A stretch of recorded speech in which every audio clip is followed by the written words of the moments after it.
Puzzle games are known for their accessibility, simplicity, and their recognizability. They're addictive and plague the App Store because of their simplistic nature. Most follow the very basic formula of get to the goal, or collect all the objects, or continue on for as long as possible. The whole challenge comes from figuring out how. Moving blocks along a plane, unlocking a door, entering a combination, any possible way the game lets you manipulate yourself or the world around you, you must use to your advantage. This is the idea behind almost all puzzle games. This simplicity in their design is why they are so addictive. But there is one such puzzle game that's a bit out there design-wise. Most puzzle games are 2D. This one is not. Most puzzle games aren't all that difficult, just confusing. This one is both. Most puzzle games don't have you jumping in and out of interdimensional gateways in an abandoned inhumane science facility with a snarky robot lady. This game is Portal.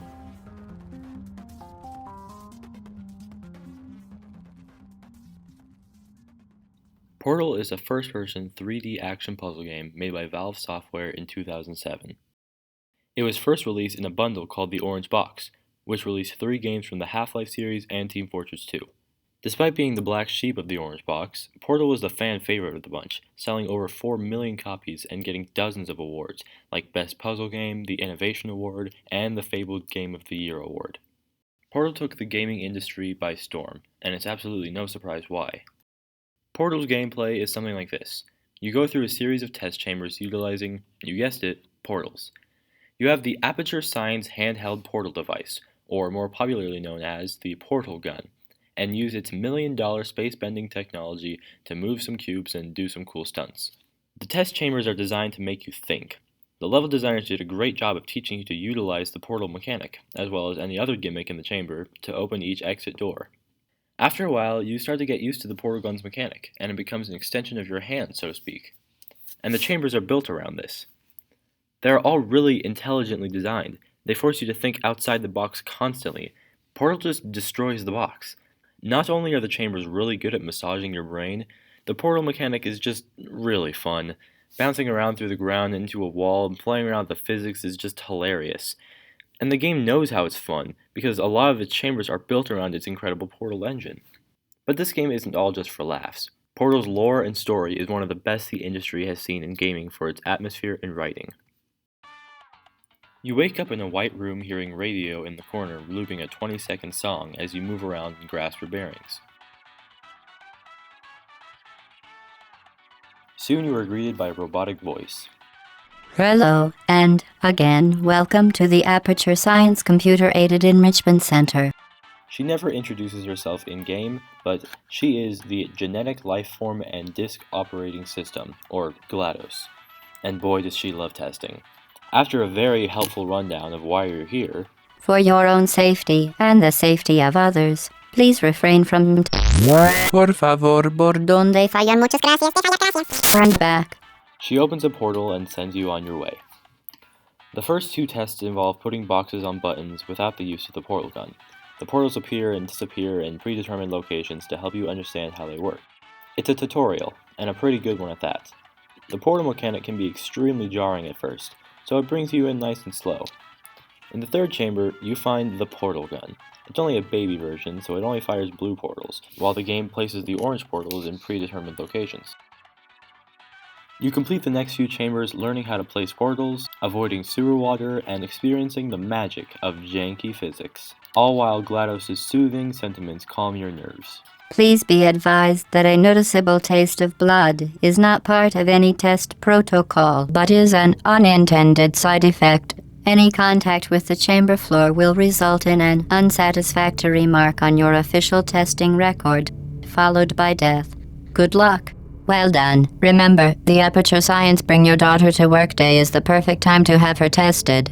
After a lot of head scratching and motion sickness, you come across the 2nd portal gun, one you add on to your current one to allow you to shoot both colors of portal. The game continues on as normal, test chamber after test chamber after test chamber.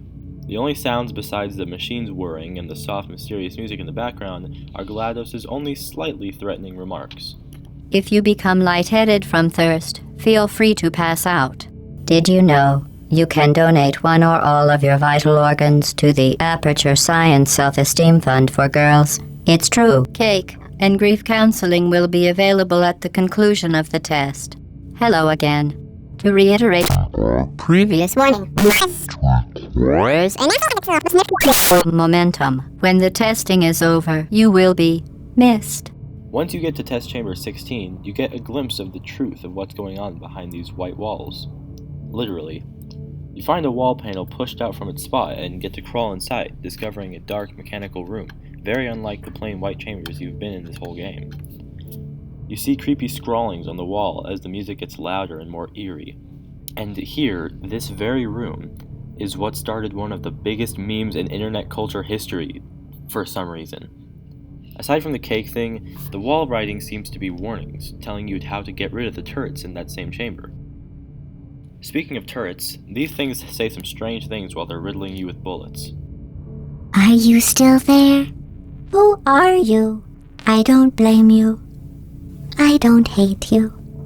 Next, we get introduced to the most important character in the entire Portal series, as well as the best character, the companion cube. The box. GLaDOS gives you a pink cube with a heart on it and calls it The weighted companion cube. You use it in that test chamber to get around and solve some puzzles. You grow with the companion cube, and it becomes your one and only friend in these dark chambers. Eventually, though, once you come to an exit, You did it. The weighted companion cube certainly brought you good luck. However, it cannot accompany you for the rest of the test and, unfortunately, must be euthanized. you are ordered to sacrifice your beloved friend. As GLaDOS mocks you once more, You euthanized your faithful companion cube more quickly than any test subject on record. Congratulations. you get a grim reminder of how cruel this enrichment center is. As promises of cake become more and more prevalent, and the end of these test chambers seem to be in reach, you come to the final chamber. It's a pretty simple one, pretty anticlimactic. As you near the end of your chamber, however, it's very obvious the truth becomes clear. Congratulations. The test is now over. All Aperture technologies remain safely operational up to 4,000 degrees Kelvin. After the testing, she doesn't have any need for you.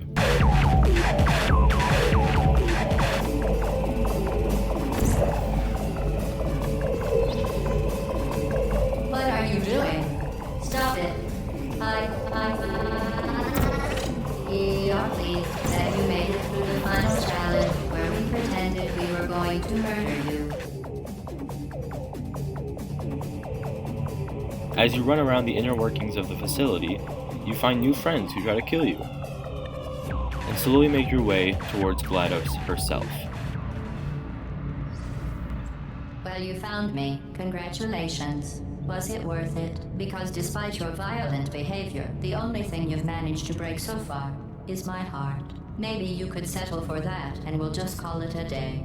After her short monologue, she drops some purple core, and it seems important. A second. That wasn't supposed to happen. Do you see that thing that fell out of me? What is that? It's not the surprise. I've never seen it before.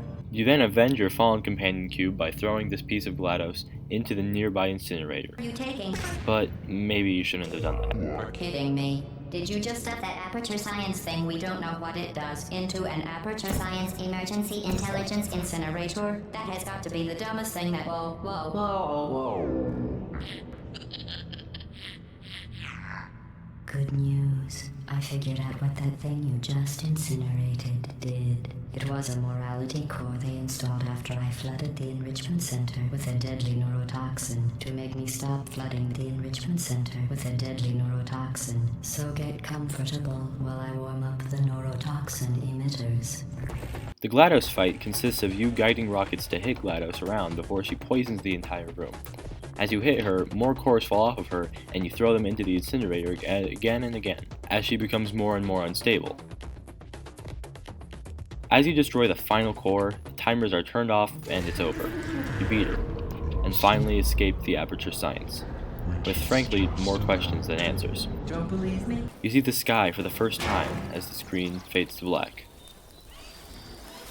Until 2010, when Valve made a patch that changed the cutscene to you being dragged back into the facility, obviously hinting at a sequel.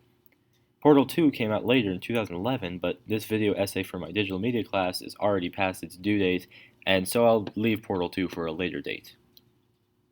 In conclusion, I'm awful at writing conclusions.